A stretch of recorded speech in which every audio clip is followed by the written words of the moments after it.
katiksay, tayo po yung mag-iihaw ng order. Yan po yung aming negosyo. Ihaw-ihaw mga katiksay, mga anglers. Ha? Ano ihawin mo? Order ni Sarah. Sa bagbag dadalhin. Hindi, barbecue. Ayan po. Papabaga na po ako ng uling. Kaya bihira po tayo makapaniksay eh. Kasi po busy po tayo sa pagtitinda.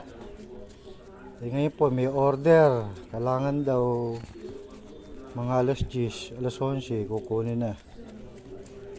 Kaya kailangan agahan po natin ang pag-iihaw.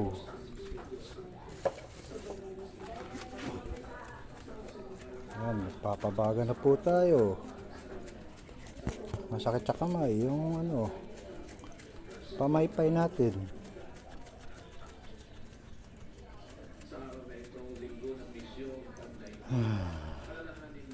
Diyan po natin lalagay ang ating ang maluluto. Ayan. Ready na po yung pamahid natin. Yung baga hindi pa.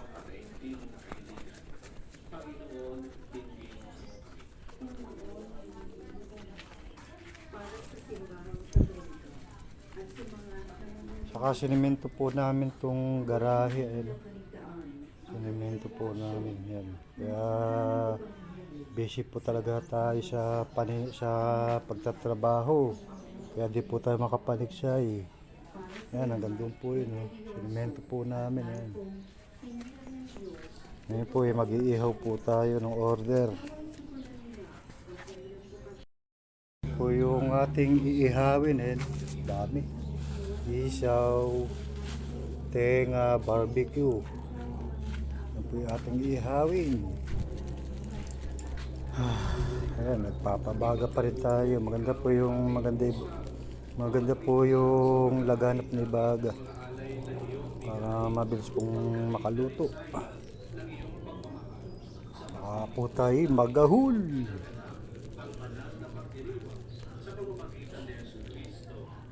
Lapit na. Konting ano na lang.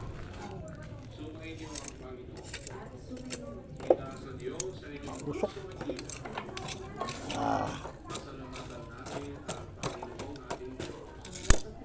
Ito na yan. Baga na.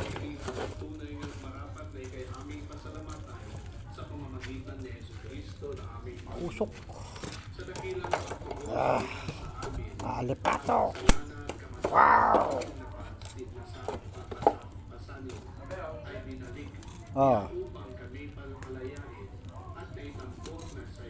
Yeah, kaila sa ate mo. Sa ate mo. Ito, order yan nila ate mo eh. Dadali sa bagbag. Mausok po. Salang na po natin tong tray. Ayan. Sige po, mamaya na lang. Nakasalang na po ang ating tenga. Tenga po ng baboy. Di ko po tenga. Tenga ng baboy. Yan. Nakasalang na po. Nagkakahalaga po yan ng pati yun.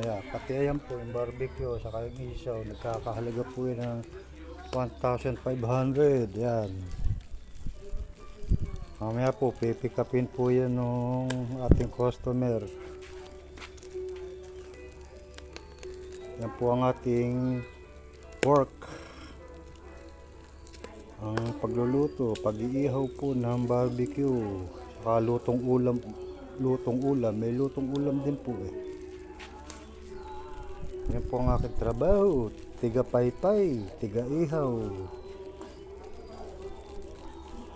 Mahina pa ibaga natin. Yan, walang muna siyang ganyan.